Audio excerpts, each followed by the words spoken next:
नमस्कार. आपणासमोर दिसत आहे ती शाळा म्हणजेच केटेश्वर मंडळातील एक शाळा म्हणजेच प्राथमिक विद्यालय होणार.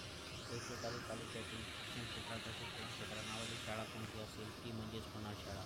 बरेच विद्यार्थी या शाळेत घडवलेले आहेत. यातील मीही विद्यार्थी 5वी ते 10वी शिक्षण याच शाळेत पूर्ण केले.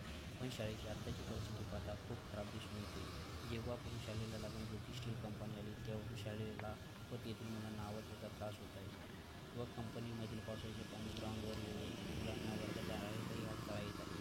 मागील वर्षी होणार पंचायतमध्ये अर्ज केला असून कंपनी अर्ज घेत नाही असे उत्तर आम्हाला मिळाले. मुलांना खेळायला ग्राउंड नाही, शाळेची बँक बंद झाली.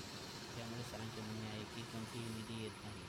त्या कारणाने शाळेची अवस्था अजून खालावत चालली आहे. शाळा सुटल्या मुलांना बससाठी बाहेर जागा नाही. शाळा असल्या ठिकाणी रस्त्याला स्पीड ब्रेकर नाही. इंडस्ट्रियल झोन असल्यामुळे मोठ्या प्रमाणावर वाहतूक सुविधा आहे. शाळेचे जे अध्यक्ष आहेत तेही शाळेकडे बघायला येत नाही. तसेच शाळेत पिण्याचे पाणी येत नाही. पाणी येत नाही तर बाथरूमचे प्रश्न याकडे लक्ष कोणाचे नाही.